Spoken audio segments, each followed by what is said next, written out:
right at the end there. Wow, I mean, the header from Muniz, I don't know how he ended up putting that wide. They would have got it to 2-1, they would have a little bit more of a window of time. The last one, and there was just consolation. But I think Arsenal deserved it, you know. A bit better in the second half? They were a little bit better. Odegaard started to come into it a little bit. They created some chances. Fulham will argue that they created enough chances. When the balanced play, Arsenal did enough to win that game. Not inspiring, not a rip-roaring performance, but enough to win the game. And at this stage of the season, it's good enough. Yeah, but I spoke about before the game tonight, this was all a lead. This is all about next Tuesday for me. So tonight's performance mattered. They needed to put on a performance tonight for me to give us an indication and give the Arsenal supporters hope that, you know, we can beat this Real Madrid. Show us something tonight which gives us a little bit of inspiration, a small little bit of confidence, belief that we can turn over this Real Madrid team. I didn't see that, I've got to be honest with you. Saka, of course, coming off the pitch. Martinelli was their best attacker, but apart from that, you're struggling. If you're doing that Real Madrid game, the only way you would have seen Arsenal getting anything out of that tie is your two centre-backs and your two central midfield players, and then Saka providing a moment of magic. You know, so you got your two centre-back pairing, which I think is up there with the best in world football. You got two real good dogs in midfield that can work hard and slow down that Real Madrid team. And then you're hoping they keep a clean sheet or keep it tight, and then Saka does something. I don't think you can overstate the Gabriel injury in particular. Oh my God, Calafiori is out, obviously. They've got even some of the other reinforcements that could come in. Ben White might be out. Don't know what's going to happen with Timber. Ben White's a short term when he said it. I think I would be surprised if Ben White get moved into centre back. Centre midfield, and maybe Trossard coming in as that false nine. I think the midfield two on the front four pick itself. Partey, Rice, you've mentioned already. Martinelli, Saka, Odegaard, and Marino. I think that's pretty much in place. Now, before the game we spoke about potentially place up for grabs. I think inside Arteta's mind, that's it. That's the six that he wants on the pitch. Unfortunately, because of what's happening behind tonight defensively, he might have to rejig that ever so slightly. I think it's easier just to pop Ben White inside. Ben White played centre half at Brighton.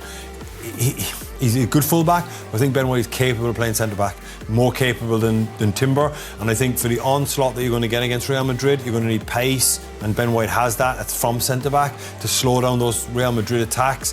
I think Ben White, just in my mind, I just look at it, I think it looks a better fit. You're not convinced by Ben White at all? No, it's not that.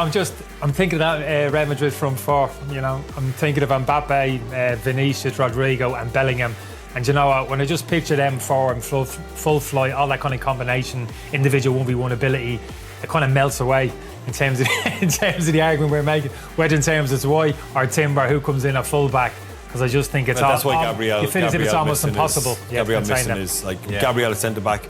You give him a fighting chance, but I think that without it could set you up. You're just going in. They fight fire with fire. You know, it's like we're going to have a shootout. I don't think that's not a fair fight. Fight fire with them. I mean, you're going to. The way Martinelli played tonight. Yeah, but you go 4-for-4 means you take it, you go on the front foot, you step in, you press them high up the pitch. To press them high effectively, you go 2v2 at the back, like Damien suggested. Gabriel and Saliba, maybe you take that chance, even against maybe Mbappe and Vinicius. But with Kiwior in there and potentially somebody else, I don't think you can do it. And you talk about taking a step back.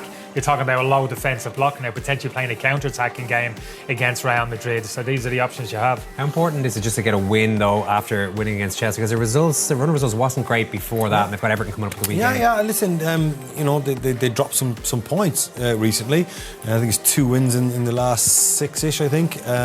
You know, all competitions, going out of the Cup to Newcastle was a blow as well. So a win at this time, especially after the international break, I'd be surprised if the manager didn't mention that afterwards. They're coming back after the international break, players have been away, you know, you want to get your players back in the building and start getting it right for the Real Madrid game. So a win is a win, it's a decent win, and the performance will be forgotten about.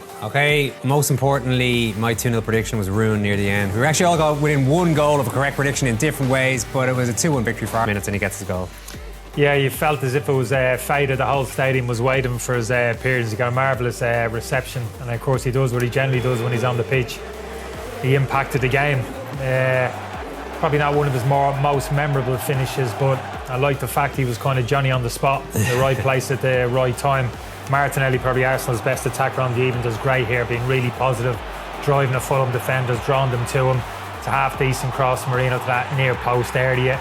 Credit to Martinelli, once he lays it off to Marino, keeps running into the box, drives at that near post area.